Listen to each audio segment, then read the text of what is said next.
My little pineapple keep hitting the top of the... Yeah. Party like a rock. Party like a rock star. All right. What's up, y'all? Welcome to my channel. If you're new here, welcome. Thank you for being here. If you're not new here, I love you because you're really rocking with me. We building a foundation and I love it. One of the things that I wanted to come on here and talk about today is like what I wish I would have known in my 20s, or like what I wish I would have taken more seriously in my 20s. That really shapes the foundation for where I'm at now. I'm almost 40 years old. It's so funny. You turn 39 and all of a sudden you start every sentence with I'm almost 40. Cause it's a milestone, yo. People not making it nowadays. People are not making it. So I am forever grateful for having more and more birthdays. Let me make this turn before I start getting to my next point. So one of the things that I wish I would have taken more seriously in my 20s is my alone time. I always felt like if I didn't have a group of friends, or I didn't have places to go, people to see, things to do, that was attached to my worth. Like, the more people that want to be around me and want to invite me to events and all the things means that I must be popping. Like, I must be like that. That reflection of the world to me was an indicator that I was doing something right. And when I would go long periods of time without having a partner or people to hang out with or people to talk to, I thought there was something wrong with me. And so I was always searching to fill that. I even filled that with God, surprisingly. And the reason why that didn't work is because I wasn't filling it with God because I truly wanted a relationship with God. I was filling it with God because God would have the answer as to why I was not good enough for people to want to be around me, because I was equating that with the other. So my alone time, me not going after my alone time, I don't know if this is your reason why it's cringy to even think about going out to eat alone, going out to the movies alone. It was attached to my self-worth, and it might be attached to your self-worth for you, but know that like the person that can go out to eat by themselves without a care in the world is that girl, is that guy, is like, there's a confidence that exudes when you are a person that can do such things. So I wish I would have taken that more seriously.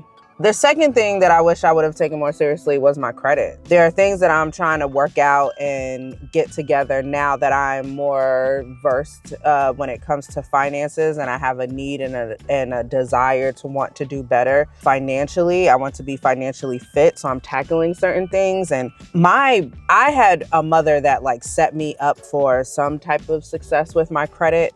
While finances wasn't something that was on the top of the list of learning lessons in my household, what I did learn is that my parents did like have my back when it came to setting things up for me financially. But because, knowledge is power, I wasn't able to understand how those things were setting a foundation for me. Therefore, I messed it up.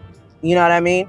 So if I would have taken my credit more seriously, there are more things that I would be able to do. I am realizing how much credit equals financial power in this society.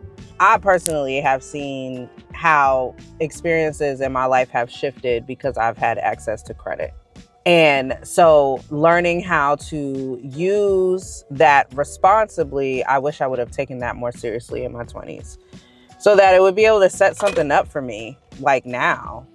Like, one of the reasons why I never even looked at buying properties because I always felt like I was not that I was not financially fit enough, like cash flow fit enough, but credit fit enough. That's one of the things that I wish I would have taken more seriously in my 20s. What's something if you are out of your 20s, what do you wish that you would have taken more seriously in your 20s? I want to know what's on the top of your head, like what you thinking about. Another thing that I wish I would have taken seriously in my 20s is fasting. Now, we can get into the biblical references of fasting and what the definition biblically of fasting, but I just want to talk about being able to create healthy boundaries around certain things in your life by depriving yourself of it. Fasting from food, fasting from social media, fasting from toxic relationships, fasting from family. This can look like fasting from family because you know you have attachment. You have attachment issues. So depriving yourself of time with people that you are attached to in an unhealthy way for you to learn how to create healthy boundaries and be disciplined. That's what that can look like. Fasting around social media because you are just scrolling, and need to create a healthy boundary around that. If you want to go into talking about biblical fasting, we can talk about that in another video. So leave it in the comments if you want to talk about that in another video. But I really wish I would have taken that a little bit more seriously. Not that I didn't think about it or try, but anytime I fasted from something, I would always have this condemning spirit around it when I messed up. I never messed up and got back on the horse. I would mess up and then I would beat myself up. And we're not going to turn this into a therapy session because that could have a lot to do with how I was raised or how I received the discipline and all the things. But I never just hopped back on. So as I've gotten older, I've learned what the voice of God sounds like for me. I learned what God's love is. So when I'm fasting from something and I mess up, the condemning spirit is, I'm not going to say it's gone, but it's starting to ease up because in my 39 years of living, I'm understanding what God's loving voice actually sounds like. Number 4, put God in the center of everything. I wish I would have taken this more seriously. Oh my God, if I would have put in God in the center of every single decision that I've ever made, things would have panned out a lot different. And not to say that the things that have happened in my life would not have happened, but it might have happened with less pain, with less struggle, if I wanted what God has for me. When you put God in the center of everything, that means you want everything that God has for you. You want God's best for you. Putting God in the center of everything means, and this is something that I learned in church from my pastor, Darius Daniels of Change Church, Atlanta, Jersey. Come on. The thing that I learned from him is you must make every decision in your life as if it predetermines your destiny. If we would handle every decision in our life as if it contributes to our destiny, which it does, but we don't. We say, yo, let me go get that cheeseburger today because that's what I want today, right? But that cheeseburger predetermines our health in the future, for our future self, for our higher self that wants to come out. So if we would take every decision as if our literal life depends on it, which it actually does, that is putting God at the center. That is what God's best is. So that's something that I'm doing now. And maybe it took life lessons for me to learn to do that so that I can make a video like this. You know what I mean? Putting God, man, shave some years of worry off of your life, please, and put God at the center focus of everything. All right, we're almost done. We got 2 more. Now, one thing that I wish I would have learned in my 20s is that your mindset around money, your relationship with money, and your knowledge of money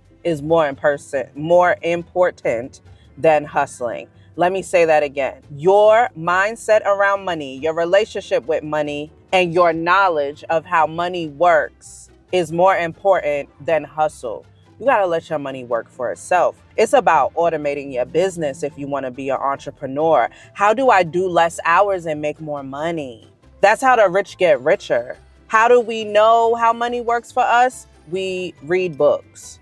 Back in the day, I used to read books by Susie Orman. I don't know, y'all, I will put a picture of her up here with the blonde hair on all the shows on the CNNs and all the things talking about money and how to make your money work for you. As an average person making average money, your relationship with money, how do you feel about money? How does money make you feel?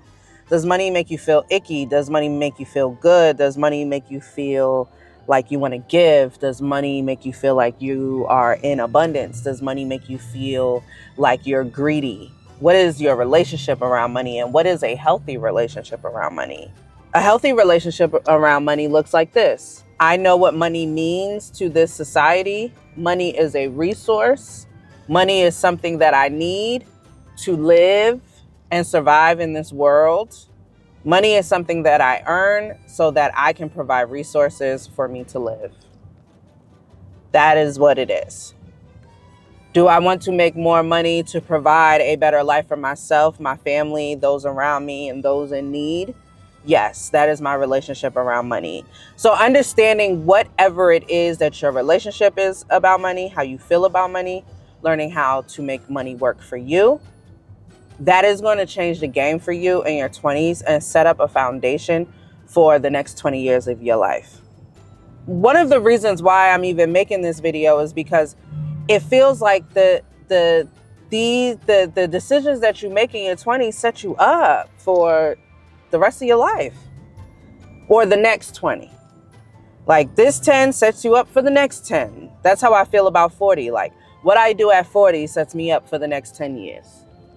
Mentally, physically, spiritually, it sets me up.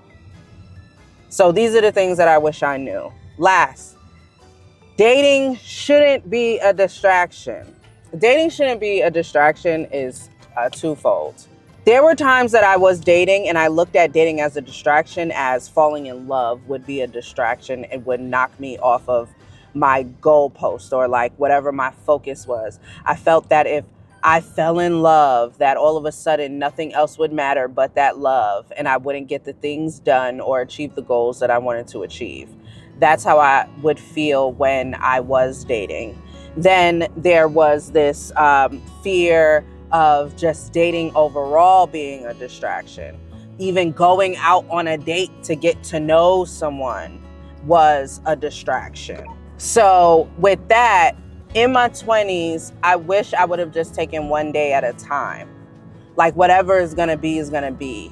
Being able to just focus on me and whatever happens, happens. And not focusing too much on either or. Not focusing too much on when am I going to be married? Am I going to be married by the time I'm 25? When am I going to have children? Or focusing on how much I don't want to do something because it's going to distract me. You know what I mean? Taking one day at a time and knowing that if I put God at the center of everything, that God's best is going to give me exactly what I need in this life. So those are the things that I wish I'd known in my 20s that I want to leave with you. And I'm heading to work. We have a few more days at the Pantages here in LA. And we've been getting ready for loadout. I'm packing everything up. Let me know what you want to know. Let me know in the comments anything that you wish you would have known in your 20s. And what are you meditating on? If you're an 85 baby, what are you meditating on right now for your year of 40? It's the year 40, boo. Yeah, August 17th. All right, I'ma holla.